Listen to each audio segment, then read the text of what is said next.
Welcome to Book Summary Podcast, your gateway to personal transformation. Each episode delivers big ideas from the world's most impactful books on mindset, productivity, and success, all in just a few minutes. Ready to turn knowledge into action? Let's get started.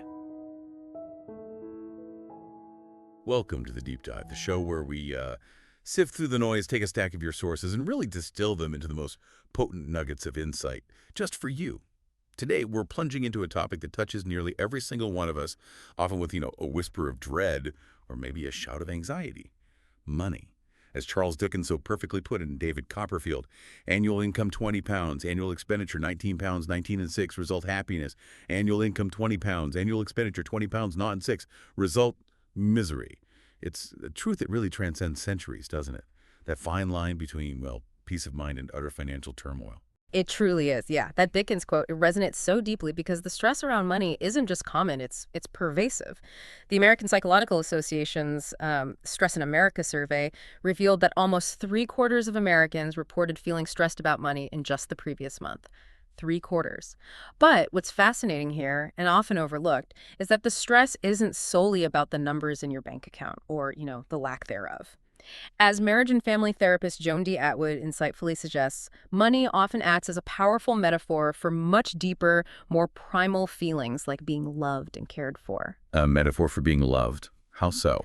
Well, when you perceive yourself as getting money, it can unconsciously feel like being cared for, like being secure. Conversely, when you're not getting it or when it feels insufficient, it can trigger feelings of deprivation or even neglect. This profound connection is what makes money such an emotionally charged subject for so many of us. And that profound connection, that underlying emotional weight, often leaves so many of us feeling, frankly, like an idiot when it comes to personal finance.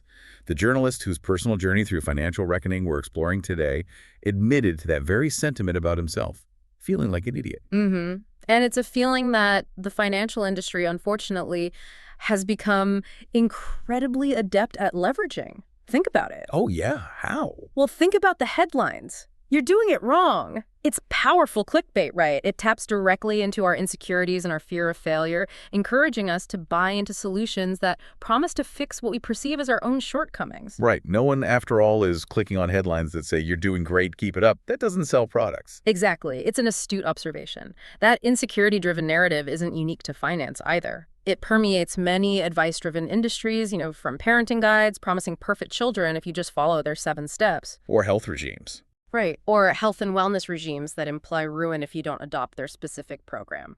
It's a highly effective sales tactic because it preys on our inherent desire for security and validation. It makes us feel inadequate enough to seek external solutions. The crucial takeaway for you here is to be aware of this psychological manipulation. So it's not about being an idiot or a genius. Not at all. Financial success isn't about that. It's about understanding concepts and making informed decisions, hopefully free from those external pressures. And that's precisely why this deep dive is custom-tailored for you, the learner. We've taken a stack of insights from a journalist's very personal, very honest journey through getting his own financial house in order.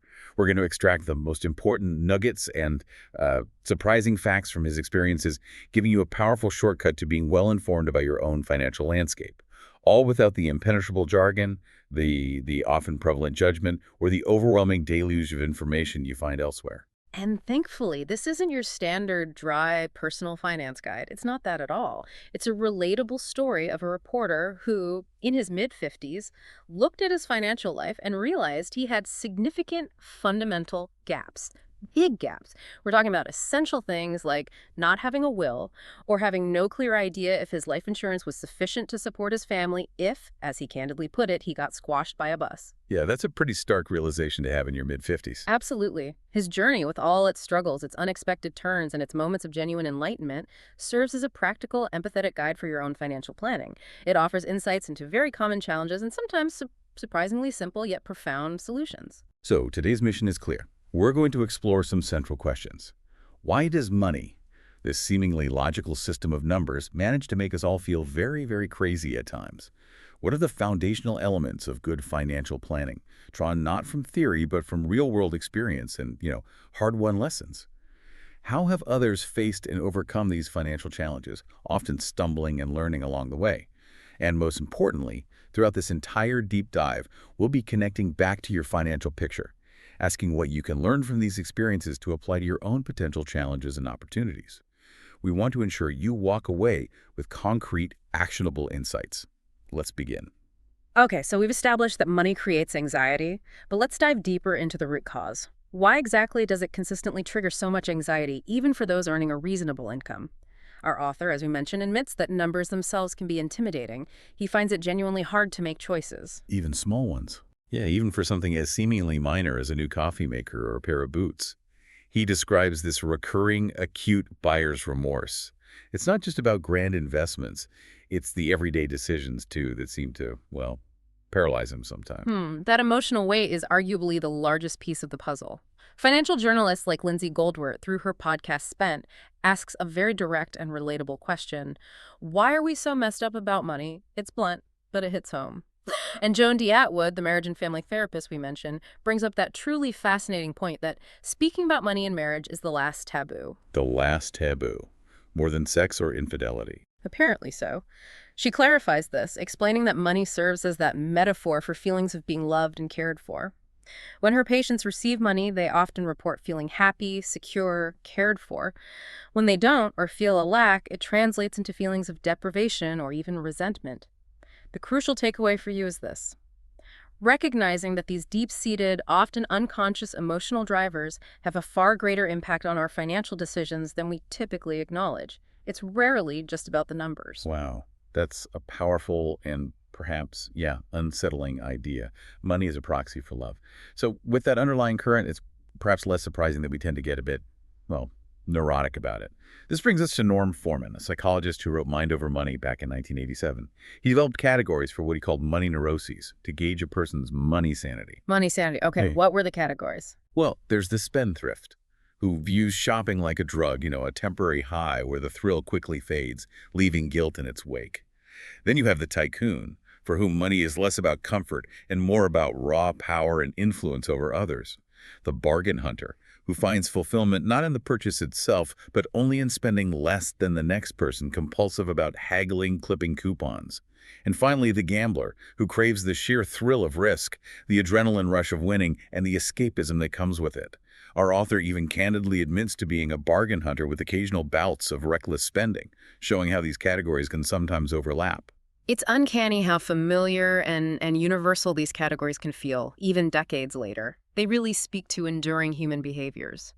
While Foreman's classifications might be a bit narrow, maybe, they resonate because they tap into deeper psychological truths. For instance, compulsive shopping, or aniomania as it's technically called, has been recognized in medical literature for over a century. Over 100 years. Wow. Yeah.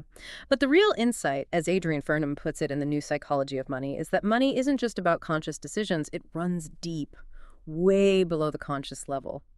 It connects to our primal feelings and strongest fears, even those beyond common phobias like spiders, apparently. He suggests that our buying sprees, our compulsive savings, or even our accumulated wealth can become unconscious proxies for love, attempts to feel secure, or even a defense against the existential terror of death itself. Wow, that's deep. Proxies for love, defense against death. It is deep. The crucial takeaway for you is this. Recognizing these deeply ingrained, often unconscious motivations is the first step to truly understanding your own financial impulses, rather than letting them unknowingly control your financial present and future. Okay, so understanding these deep psychological currents, let's now turn to the author's own starting line and how his early experiences shaped his financial outlook. He and his wife Jeanne met in Austin in 1975. They attended the University of Texas, which he described as astonishingly cheap as rocks. Can you imagine? Huh. Yeah. Cheap as rocks. Not anymore, I suspect. Definitely not. But despite having very little money at that time, he vividly recalls never feeling richer. This powerfully illustrates that financial satisfaction isn't always directly tied to abundance or net worth, but often to experiences, a sense of shared adventure and perceived freedom. That's a truly crucial insight. It suggests a decoupling of happiness from sheer monetary accumulation, particularly when you're young and, full of potential. And Jeanne, it turns out, had a really prescient observation even in those early days. Oh, yeah. What was that? When the first ATMs started appearing, she would apparently cheerfully remark, "Now you can go broke anytime." Oh, that's brilliant. And sadly, true for many. Isn't it? It reveals an early, almost intuitive awareness of the downside risk of easy access to credit and cash, a risk often completely missed by those swept up in the novelty.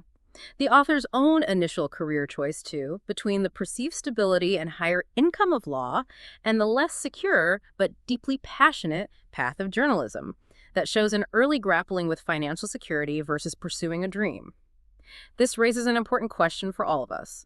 How much do these early experiences, these formative decisions, and even these casual observations shape our fundamental financial attitudes? And how much can we consciously overcome or adjust them later in life, especially when external circumstances change? Okay, this brings us to a really pivotal moment in the author's story, a turning point that kind of inadvertently laid the foundation for his future financial comfort. His career took a significant turn when he landed a job at Newsweek in 1985.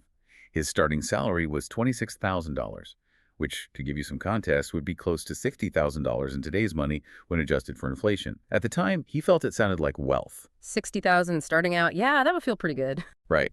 And a subsequent salary bump to $40,000 was a genuine game changer, because it allowed him to do something truly crucial for his financial future.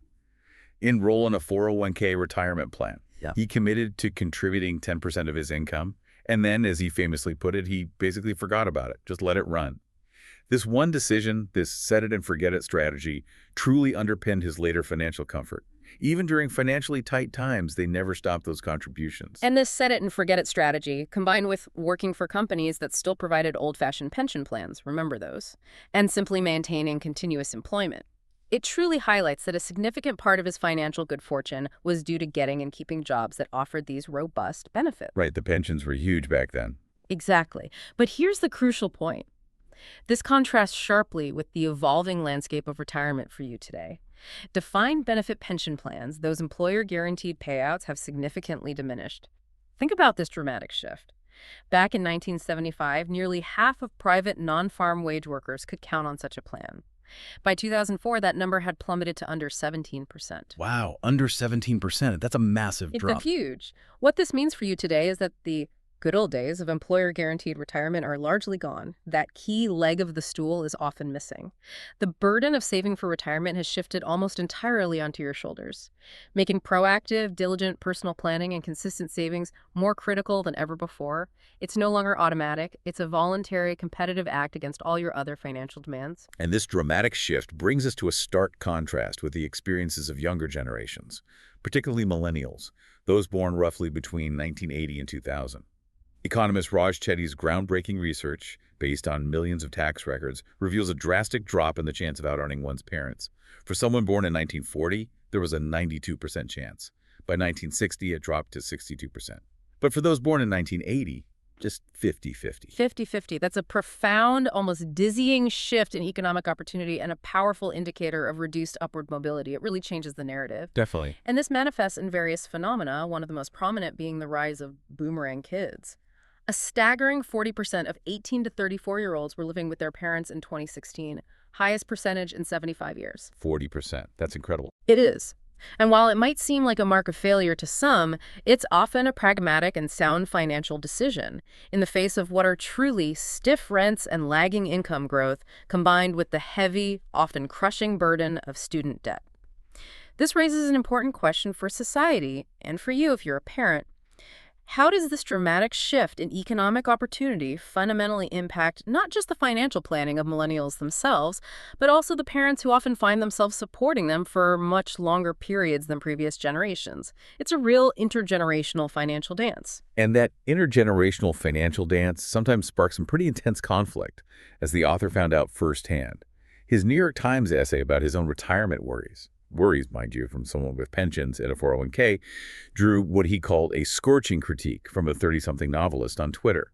She highlighted his perceived privilege, given his stable career and benefits, suggesting he was utterly out of touch with the struggles of younger workers facing a vastly different economic reality. Ouch. Yeah, that online exchange perfectly illustrates the importance of looking at multiple perspectives and avoiding those accusatory, generalized tones. Well, some studies, like one cited in The Atlantic from Moody's Analytics, did show millennials with a concerning negative savings rate, a negative 2% for those under 35 in 2014. Other evidence paints a more nuanced and encouraging picture. Like what? Are millennials actually saving? Well, a Transamerica survey, for example, suggested that a significant 70% of millennials are actively saving for retirement. And critically, they're starting much earlier than older generations, at an average age of 22. So while the economic environment is undoubtedly tougher, it's clear that many young people are adapting, demonstrating remarkable financial discipline, and prioritizing savings despite the headwinds. The key takeaway here is to resist broad generalizations and understand the diverse strategies individuals are employing to navigate a challenging economic climate. Don't paint everyone with the same brush. Okay, so if you're ready to start building your own financial foundation, or maybe just want to optimize what you already have, what are the basic investment vehicles you need to understand? Let's try to demystify them a bit. We're talking primarily about mutual funds. These are essentially diversified packages of investments, like a basket holding lots of different stocks or bonds. Within these, you often find equity funds that hold stocks, which are then typically broken down by company size, large cap, small cap, mid cap, and also by their growth potential or underlying value. Lots of categories. Right. And then there are exchange-traded funds, or ETFs. These are very similar to mutual funds in their diversification, holding that basket of assets. But they have one key difference. They can be traded throughout the day, just like individual stocks, which offers a bit more flexibility for some investors. Okay, mutual funds, ETFs. Seems straightforward enough. But this brings us to a truly critical distinction that you need to understand if you're venturing into investing. Actively managed funds versus index funds. This is really important. Actively managed versus index. What's the difference? Okay, with actively managed funds, you have financial professionals doing extensive research, making individual stock picks, and actively buying and selling assets, all with the goal of beating the market, trying to outperform. This intensive management comes with significantly higher fees, typically ranging from 1% to 1.5% annually, which might not sound like much, but over time it can dramatically eat into your returns. 1.5% every year. Oh. Yeah, that adds up. It really does.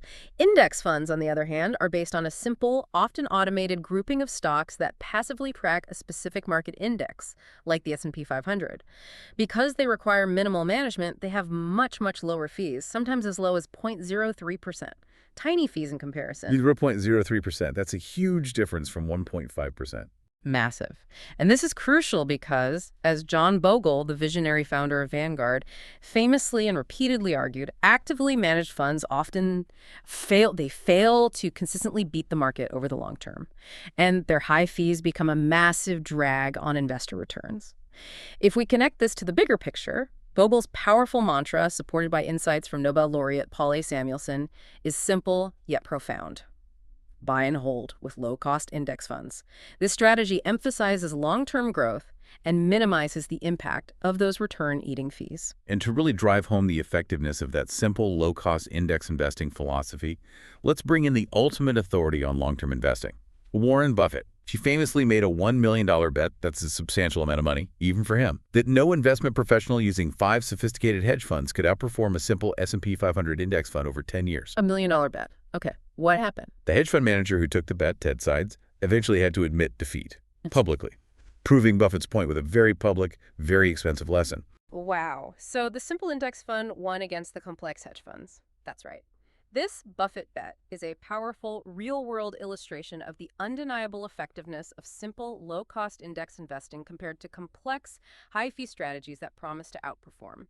The profound lesson here, echoed by economist Burton Malkiel in his classic book, A Random Walk Down Wall Street, is that nobody outdoes the market consistently. It's incredibly hard. He added a vital piece of advice for you. If something is too good to be true, it probably is. This should encourage you to apply a healthy dose of critical thinking whenever you encounter promises of outsized, quick, or guaranteed high returns. The simpler, disciplined approach often wins the long race. Okay, so the simple approach often wins. But once you understand the basic investment vehicles and the power of index funds, how do you figure out your personal risk tolerance? How much fluctuation can you stomach? The author himself took a financial risk tolerance quiz, like the Litton-Grabel survey, and reflected on his own upbringing in Galveston, Texas. He recalled growing up in an era where, believe it or not, DDT trucks sprayed chemicals in the streets, and he was eating Gulf oysters, experiences that, for him, perhaps surprisingly, fostered a less nervous disposition towards perceived risk. DDT trucks and oysters made him less risk-averse. That's unexpected. Right. It highlights how our early environments and life experiences can subtly shape our financial outlook in ways we don't even realize. He even brings up Nobel laureate Harry Markowitz, the economist who developed the groundbreaking theory of portfolio selection, designed to perfectly balance risk and return, optimize everything. Yet Markowitz himself admitted that in his own investing life, he simply split his investments 50-50 between bonds and equities to minimize my future regret. He couldn't even bring himself to strictly follow his own theoretical ideal. The father of modern portfolio theory just went 50-50 to sleep better at night. That's fantastic. That anecdote about Markowitz is so telling, isn't it? It perfectly illustrates the inherent, inescapable human element in investing. It's not just about perfectly calculated equations and optimizing for maximum returns. It's deeply connected to personal comfort, temperament, and how much sleep you'll lose when the market inevitably fluctuates. So the standard advice might not fit everyone. Exactly. While conventional wisdom often advises younger investors to have a much higher stock-to-bond ratio, a common rule of thumb being 100 or even 120 minus your age for your stock percentage, the right balance for you ultimately depends on your individual comfort level with volatility. This raises an important question. How much does emotion, rather than pure logic, truly drive our financial decisions?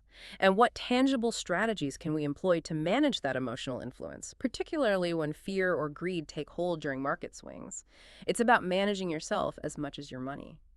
This brings us to a truly critical point, especially when it comes to seeking professional guidance, getting financial advice, finding someone you trust. There's an old, cynical adage in the financial world that cuts right to the chase. Where are the customer's yachts? It perfectly underscores the idea that the financial industry, historically, has often been designed to make money off you, the client, rather than primarily making you rich. It implies the advisors are getting rich, maybe not their clients. That adage is absolutely crucial for you to remember. It highlights the inherent conflict of interest that can exist within the financial advice industry. It's just built in sometimes. It is vital to understand the fundamental distinction between a traditional broker and a fee-only financial advisor.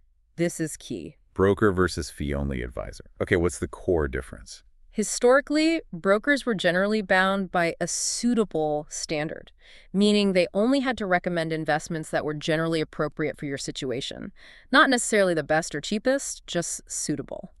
However, they could still push higher fee products that paid them larger commissions because their compensation often came from sales. Their incentive wasn't always aligned with yours. A fee-only financial advisor, however, operates as a fiduciary. This is a legal and ethical obligation. It means they are legally and morally obligated to act solely in your best interest, putting your financial well-being above their own commissions or compensation. So fiduciary has to put my interests first. Yes, legally. Hightower Advisors uses a great analogy. A butcher wants to sell you meat, but a dietitian will recommend a balanced diet with your overall health in mind, regardless of specific products. The fiduciary is like the dietitian. This distinction is absolutely vital when choosing who to trust with your hard-earned money. Butcher versus dietitian. I like that. Makes it clear. And the author learned this firsthand when he attended one of those infamous free lunch investment seminars. You know the ones? Oh yeah, the free steak dinner, if you listen to our pitch. Exactly. FINRA now, the Financial Industry Regulatory Authority, specifically warns against these as often being thinly veiled hard sells. Despite the speaker's emotional backstory, complete with a cute picture of himself in a baseball uniform as a kid, and a heartfelt story about his father's construction injury and his mother's subsequent financial concerns, the author found the seminar not terribly helpful. It was long on emotion and personal narrative, and very short on actionable, personalized information about his specific financial needs, designed to pull at heartstrings, not provide real solutions. Exactly. These seminars are almost always designed to get you in the door, build a sense of rapport, maybe trust, and then set up a follow-up meeting where the real hard sell for specific products happens. That's the goal. It's imperative that you do your due diligence and remain skeptical. Ron Lieber, the New York Times personal finance columnist, recommends asking any would-be advisor 21 pointed questions before hiring them. 21 questions, like what? Really direct ones like, how much money will you personally make in cash commission now if I select this product? Get specific. And it's not enough to just ask, you must verify their credentials. Check them on regulatory sites like BrokerCheck and Investment Advisor, Public Disclosure. Do your homework. Perhaps most importantly, you should explicitly ask for an advisor to sign an oath, a written commitment to serve your interests as a fiduciary. Get it in writing. This simple yet powerful step can provide a crucial layer of legal and ethical protection for your financial future. Ask them to sign an oath. That's a bold move, but probably a smart one. Okay. Now, shifting gears a bit, for most of us, our house isn't just a home. It's our single biggest investment, and often our largest asset. In fact, the primary residence makes up a whopping 62% of the median homeowner's total assets. Huge chunk of wealth. But as any homeowner will tell you, it's also intimately tied to our nightmares. You know the feeling. The endless punch list of repairs that drain your wallet. Oh, the dripping faucet at 2 a.m. Exactly. Or the constant dread that settles in when you hear water dripping where it absolutely shouldn't be, or the unexpected burst pipe. It's a source of both profound security and persistent anxiety. And the author's first New York City co-op is a perfect cautionary tale for you. A real horror story. He and his wife, Jeanne, stumbled into what she later candidly called a real estate Ponzi scheme, admitting they let other people tell us what financial decisions we should make. Big mistake. They bought into a building and a neighborhood that was, frankly, shaky on multiple fronts. There were significant noise issues from neighbors above and below. Like what kind of noise? Constant sounds of children flushing things down toilets, apparently. And even brazen drug dealers and police activity right outside their door. This disastrous situation was compounded by a severe real estate slump and a deadbeat tenant who stopped paying rent, pushing them dangerously close to bankruptcy. Just a nightmare scenario. Wow. So what's the takeaway there? The crucial takeaway here is the importance of doing your own thorough research. Truly understand the neighborhood before you buy, and absolutely do not be a clueless urban pioneer who relies solely on someone else's assurances. Don't just trust, verify, visit at different times, talk to neighbors. They certainly learned from that brutal ordeal, as evidenced by their later successes. In a stark contrast, they sold their Tacoma park house for nearly double what they paid, so they could learn. Okay, so they got better at it. Definitely. Their strategy for their next home in New Jersey was far more practical and grounded. They focused on affordability, good schools for their kids, and a manageable commute for work. The basics. They even took a highly practical step of painting the previous Barbie house pink exterior, a deep, calming blue, which their neighbors apparently thanked them for. They also opted for a 30-year fixed mortgage, deliberately choosing the lower monthly payments over the appeal of a 15-year mortgage that would build equity faster. For them, the priority was keeping monthly expenses low and predictable. Makes sense. Cash flow is king sometimes. So that leads to truly valuable, actionable advice for you if you're considering homeownership. First, diligently build up your savings for a substantial down payment. The more you put down, the better mortgage terms will likely be. Second, clean up your credit score. Your utilization rate on credit cards, how much you owe versus your limit, is a major factor here. Lower is better. Third, leverage technology. Extensively use apps like Zillow, Trulia, Redfin to research homes, schools, crime stats, get the data. Fourth, find an experienced, well-recommended real estate broker who truly knows the local market inside and out. Local knowledge is key. And maybe most importantly. Yes, perhaps most importantly, see yourself there. Visit any prospective home at different times of day and night. Uncover potential problems like traffic noise, a loud music studio next door, disruptive neighbors, things you only notice by being there. And in today's changing climate, always consider adequate homeowners and flood insurance. Disaster preparedness is increasingly a financial necessity. Don't skip it. Good advice. Now, onto an even more common and often insidious hurdle. Debt. Many Americans find themselves in a precarious position, just one broken refrigerator away from default. That phrase really sticks.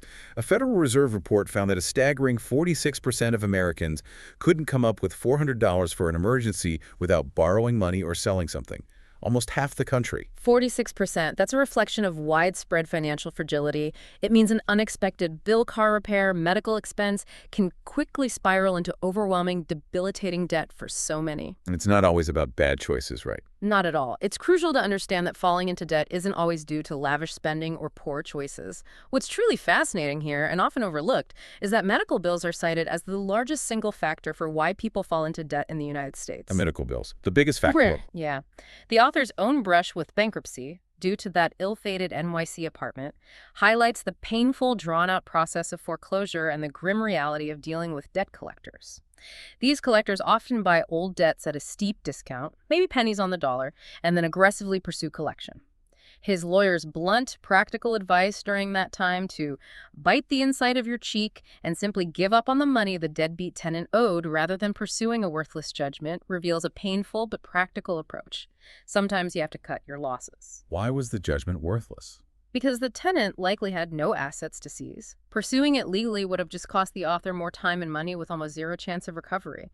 It's about minimizing further loss when collection is hopeless. Right. And there's such a powerful, pervasive stigma around financial struggle and debt. Journalist Neil Gabler described it as a source of shame, a daily humiliation. But as the author and others compellingly argue, poverty or financial struggle isn't always a personal choice. It's often a consequence of unforeseen circumstances, systemic pressures, or truly impossible choices. Remember Jason Chaffetz's problematic iPhone versus healthcare comment, suggesting people choose luxuries over health. Stephen Pimpere's critique of that narrative clearly shows how unhelpful, uninformed, and often deeply accusatory such viewpoints can be. They completely ignore the complex realities people face. Exactly. Matthew Desmond's seminal work, Evicted, offers a truly nuanced and empathetic psychological point here, that bad decisions are not just the cause of personal financial crises, but can also be caused by them. It's a cycle. Bad decisions caused by crisis, not just causing it. Precisely. He gives the powerful example of Lorraine, an impoverished individual who controversially blew her food stamps on lobster tails. Others saw it as her throwing money away because she was poor, clear poor judgment. But Desmond argued the opposite. Lorraine threw away money because she was poor, trying to survive in color, to season the suffering with pleasure. In other words, sometimes when you're under immense, unrelenting pressure, the bad decision is a coping mechanism, a desperate attempt to reclaim a sliver of dignity or joy in a bleak situation. That's a very different perspective, seasoning the suffering with pleasure. It is. This raises an important, deeply human question for us all. How do we shift our collective understanding from solely blaming individuals for their financial woes to recognizing and addressing the systemic pressures, the lack of safety nets, and the often impossible choices that contribute to them? It's a call for empathy and systemic understanding, not just individual judgment. This all makes you fundamentally rethink the stereotypical latte factor cliche, doesn't it? Yeah. That idea that if you just cut out your daily coffee, you'll suddenly be rich. Oh, the dreaded latte factor. Yeah. The author directly challenges it, arguing, buy the damned coffee if it makes you happy. He points to his own personal frugality in other, more impactful areas like eating cheap street hot dogs and driving old cars into the ground for years. And he highlights financial journalist Helene Olin's powerful argument that strict, draconian budgets often offer an illusion, not the reality, of financial control. Olin famously and pointedly said, "You see people buying a latte, you don't see them buying their Lipitor," referring to a common cholesterol medication. That's a great line. Her point being that the real financial burdens and unexpected costs often come from essential, often unseen expenses like healthcare or a job loss, not just small daily indulgences. Those are the budget busters. That perspective truly encourages a more holistic and realistic view of financial well-being, while practical steps like diligently maintaining a zero balance on high-interest credit cards, actively renegotiating interest rates on loans, and strategically cutting unused subscriptions like Spotify or Netflix are certainly important and helpful. We got to do those things. Absolutely. But the bigger financial picture often involves unforeseen, catastrophic medical costs or the devastating impact of job loss. These larger, often unavoidable expenses can completely dwarf any savings you might accumulate from skipping a daily coffee. If we connect this to the bigger picture, achieving and maintaining financial health is absolutely not a one-time set of decisions. It's an ongoing, dynamic process. It requires continuous learning, adaptation, and consistent discipline rather than just rigid, joyless adherence to a restrictive budget. Balance is key. Okay, we've explored psychology in investing, housing, debt. Now let's unpack the price tag of planning for the future, especially when it comes to parenthood and college. It's simply jaw-dropping. College costs alone can range from, $12,000 annually for in-state public universities to well over $51,000 annually for private institutions, $50,000 a year. And even summer camps for kids can set you back over $1,000 a week. $1,000 a week for camp. Oof. Yeah. This immense financial pressure often leads parents to make significant, even humorous sacrifices. The author and his wife, Jeanne, even admitted to lying to the kids occasionally, telling them their new neighborhood didn't have cable to save over $100 a month. A small fib for savings. Whatever it takes, right? And this often puts parents in an incredibly difficult position, grappling with common financial advice that says, bluntly, Put your own oxygen mask on first. Right, the retirement versus college dilemma. Exactly. Prioritize your retirement savings because, as the saying goes, you can get a loan for college, but you can't get a loan for retirement. The author's own misguided experience with a financial advisor who inexplicably sold them annuities to hide assets from financial aid forms vividly illustrates how complex and often contradictory financial advice can be. This strategy turned out to be laughably off base. So the advice was just wrong. Completely wrong for their situation, yeah. And when his daughter Elizabeth got into the prestigious University of Michigan, they learned, to their dismay, that out-of-state students received virtually no financial aid. They were bluntly told by a financial aid officer, maybe you can't afford to send your daughter, just like that. It truly highlights the Byzantine complexity and often disheartening landscape of college funding. Maybe you can't afford it. That's brutal. Despite all the planning, the reality often is that whatever you save for college, it won't be enough. It feels that way. They even had some unexpected windfalls from oil and gas mineral rights to some old college funds inherited from his grandfather, and still chose to take out the lion's share of federal PLUS loans for their kids. These are parent loans, specifically taken out by the parents to spare their children the crushing student loan debt they knew many graduates face today. It was a conscious decision to absorb the debt themselves. That's a thoughtful, if sometimes painful, approach for the parents. And it underscores a vital point for you. Explore every avenue for funding. For example, diligently pursuing scholarships can make a significant difference. Every dollar you win is a dollar you don't have to borrow. Start early. Starting the scholarship search process as early as high school is absolutely key. Don't wait until senior year. It's also important to understand that parental assets, contrary to some persistent myths, are counted at a very favorable rate for financial aid calculations. Only 5.64% of them factored into the expected family contribution. Only 5.64%. That's much lower than I thought. It is, which makes 529 plans a truly smart, tax-advantaged choice over simple savings accounts for college. They grow tax-free, withdrawals are tax-free for qualified education expenses, and they don't dramatically increase your expected family contribution. A win-win-win, usually. Good to know. Now, for the sandwich generation, those of us caught squarely between supporting our children and caring for our aging parents, there's a whole new layer of financial worries.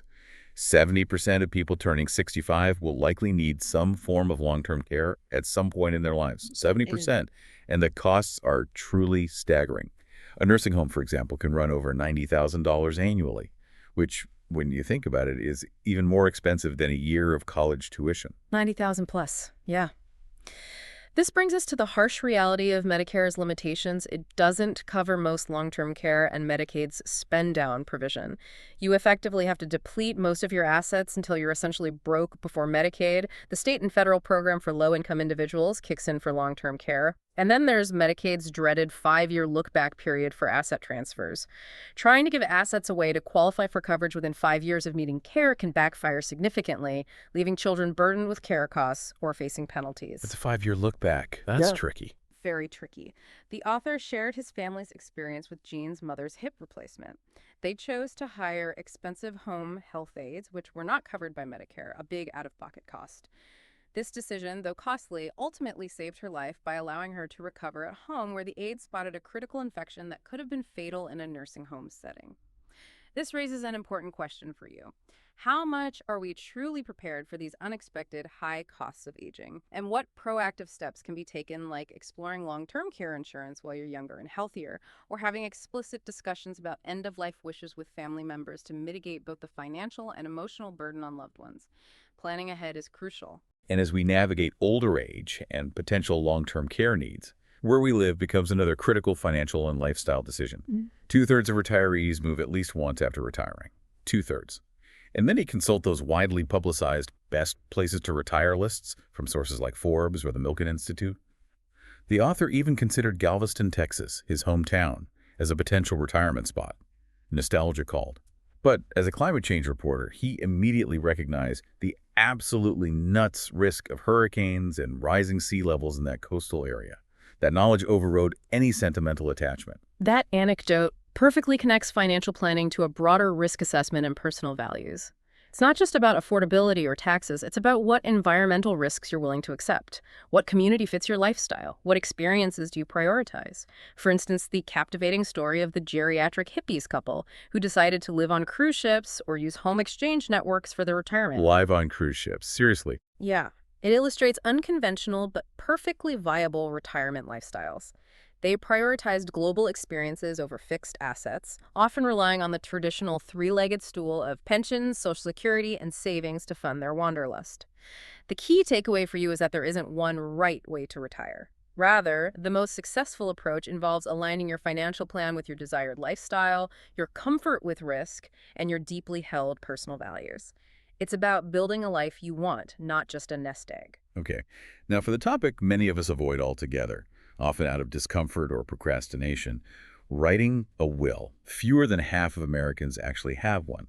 And for much of their lives, the author and his wife were among the majority who didn't. But dying intestate, that is, without a will, creates an enormous drag for everyone involved. It leads to protracted court entanglements, potential bitter family feuds over assets. And the government dictating precisely how your assets are distributed, based on state law, which may not align with your wishes at all. The state decides for you. It complicates an already difficult time for your loved ones immensely. So it's really a foundational step. Absolutely. A non-negotiable step for anyone, regardless of their net worth. Wills allow you to explicitly control how your assets are distributed, ensuring your loved ones receive what you intend. And critically, for parents of minor children, a will allows you to name guardians for them. Super important, rather than leaving that incredibly personal decision to the courts. Beyond wills, it's also vital to establish advanced directives. Things like living wills, which state your wishes for medical treatment if you become incapacitated. Like life support decisions. Exactly, and durable powers of attorney for both healthcare and financial matters, designating someone you trust to make decisions on your behalf if you can't. While online DIY options like LegalZoom exist and can be suitable for the very simplest situations, experts, including Consumer Reports, generally recommend consulting a qualified lawyer for all but the most straightforward circumstances. Why? To avoid costly complications. Like what happened with the author's friend. Right. The author's friend, Bob Solomon, who died suddenly without a will, serves as a stark reminder of the often devastating consequences of procrastination. His family faced immense legal and financial headaches, compounding their grief. A lawyer can help prevent that. So they eventually got a lawyer. Yes. They ultimately found a lawyer who helped them craft a flexible will, which was a huge relief for them. They discussed important tax implications, noting that the federal estate tax currently applies only to very large estates, over $5.42 million per person at the time, though New Jersey's state-level threshold was lower. State taxes can differ. And they included a very personal and practical provision. Their son Joseph, who dealt with depression, would have his inheritance administered by his lawyer sister. A thoughtful way to ensure the money would be managed responsibly and in his best interest, providing both protection and support. That shows how personal a will can be. Exactly. This example highlights the deeply personal and tailored nature of good estate planning. It's not just about numbers and tax codes, it's about ensuring your wishes are honored, providing for specific family needs and significantly reducing stress and potential conflict for your heirs during an already difficult time. That's the real value. Finally, the author also candidly touched on burial plans. He decided against heavily marketed prepaid funeral plans. Why not prepaid? Seems convenient. Well, he noted that they can be expensive and sometimes the funds aren't managed well, or worse, they are undiscovered or untraceable by heirs anyway when the time comes. The paperwork gets lost. He preferred instead that his family simply accesses a designated bank account to cover costs when the time comes. A simpler, more flexible approach. It's a reminder to question even seemingly final financial decisions and choose what truly brings peace of mind for you, not just what's marketed heavily. Okay. We've truly taken a comprehensive deep dive into the often unpredictable, frequently emotional, and always evolving world of personal finance, all through the very candid lens of one family's triumphs and tribulations. From grappling with the profound emotional weight of money and narrowly avoiding financial collapse, to making smart, long-term investments and planning for an uncertain future. The journey is rarely a straight line, is it? It's filled with detours, unexpected windfalls, and unforeseen challenges. Absolutely. And what's interesting and incredibly relatable is the author's final self-assessment. He admits, I am still an idiot. Okay, that's not fair. He clarifies that he's learned to pay more attention to money, focusing on core discipline principles like consistently zeroing out credit card balances and diligently investing in low-cost index funds. The fundamentals. The key lesson he emphasizes, and one that resonates deeply for all of us, is that it's never too late to start building a retirement fund, though earlier is always better. It's about making consistent progress, even small steps, rather than striving for elusive perfection from day one. Right. Just get started or get back on track. So take this deep dive as your inspiration, maybe a blueprint for action. The author offers a really concise yet powerful task a month for a year punch list to help you get your own financial house in order. Think of it as your personal 12-step program to financial clarity. A task a month. Okay, let's break it down. All right. In January, kick things off by checking your retirement track. Are you on course for about 75% of your current income in retirement? That's a common target. Look at your 401k or other retirement accounts. Are you invested in low-fee index funds? Get concrete estimates for any pension or Social Security benefits you might be eligible for. Use online calculators, check statements. This is your baseline. Where are you now? Okay, January, assess. Then February. Figure out what you need to do to catch up if you're not on target. This might mean dramatically increasing your 401k contributions, possibly maxing them out if you can. If you're over 50, take advantage of that senior catch-up contribution. It allows you to contribute significantly more each year. If you're starting late, say in your 50s, with little saved, it could even mean going into emergency mode, saving maybe 30%, even 40% of your income. That might involve tough but necessary decisions. Skipping vacations for a while, maybe driving the old car longer, or yes, perhaps even foregoing those daily lattes if it truly moves the needle significantly for your specific situation. February is about the plan to close the gap. March is about credit. Get your free annual credit report from all three major bureaus, Equifax, Experian, TransUnion. You're entitled to one free report from each per year at annualcreditreport.com. Look closely for errors they happen. Identify accounts you might have forgotten about. Understand your credit score and what factors are influencing it. Knowledge is power here. Then in April, make a plan to improve or maintain that score. Pay down high-interest credit card debt. That utilization rate we talked about is key. Aim to keep balances low relative to your limits, ideally under 30%. Even lower is better. Set up automatic payments for at least the minimums to avoid missed payments, which significantly hurt your score. April is about actively managing your credit health. May is budget time, but not just cutting. Understand your cash flow. Track every dollar for a month. Use an app, a spreadsheet, even a notebook. Where is your money actually going? You might be surprised. Identify your biggest spending categories, your potential drains, and areas where you can comfortably cut back without feeling totally deprived. It's about mindful spending, not misery. By June, focus on cleaning up your existing debts beyond credit cards. Look at personal loans, auto loans, student loans. Can you renegotiate interest rates? Call the lender and ask. Sometimes it works. Explore debt consolidation options carefully if appropriate, understanding the pros and cons. This is also a good time to scrutinize your phone and cable bills for mysterious charges or better deals, and actively cancel any unused subscriptions, streaming services, gym memberships you don't use that are silently bleeding your bank account. June is debt attack month. July. Insurance checkup. Review your health, auto, home, and life insurance policies. Are you adequately covered for your current life situation? Are the deductibles appropriate? Could you be overpaying? Get quotes from different providers. Comparison shopping can save you real money. This is also a prime time to consider long-term care insurance if that's on your radar, as rates are generally more favorable when you're younger and healthier. August is for your safety net, the emergency fund. Aim for at least 3 to 6 months of essential living expenses in an easily accessible, preferably high-yield savings account, separate from your checking. This is your financial shock absorber. It's crucial for preventing debt spirals when unexpected things happen, job loss, car trouble, medical bills. Don't skip this. August. Build the buffer. September, investment review. Yeah. Revisit your diversification.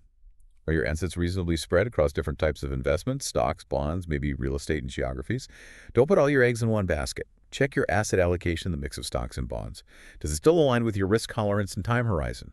And if you're still in high-fee, actively managed funds, seriously consider moving to low-cost index funds to reduce those fees eating away at your returns. September.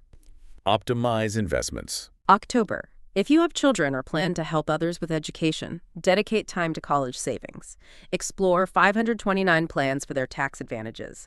Actively research scholarship opportunities. Don't assume you won't qualify.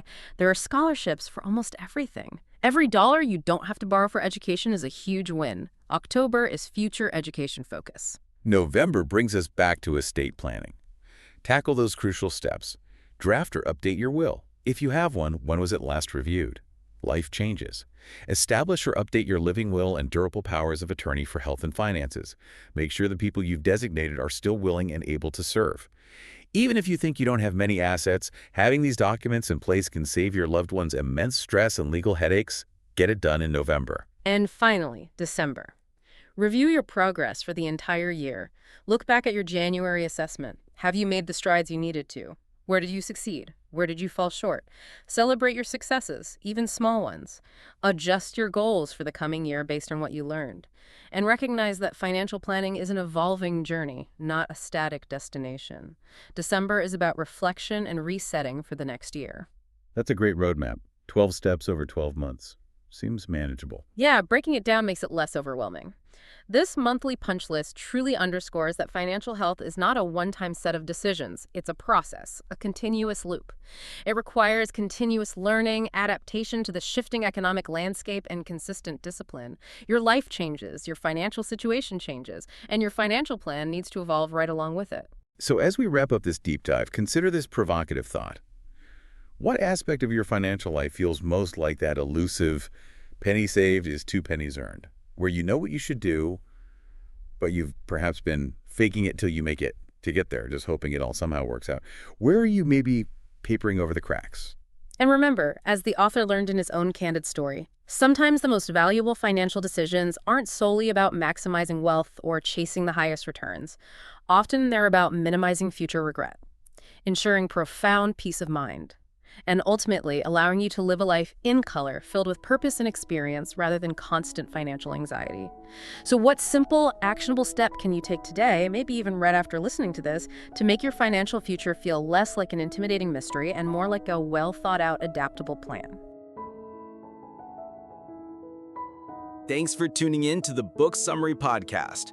If you found value in today's episode, hit that like button, subscribe for more summaries, and share it with someone who's ready to grow. Want deeper insights, exclusive book notes, and reading tips? Join our free newsletter. The link's in the description. And don't forget, if you'd like to read the full book, our affiliate link is right below. It helps support the channel and keeps the summaries coming. Until next time, keep reading, keep growing.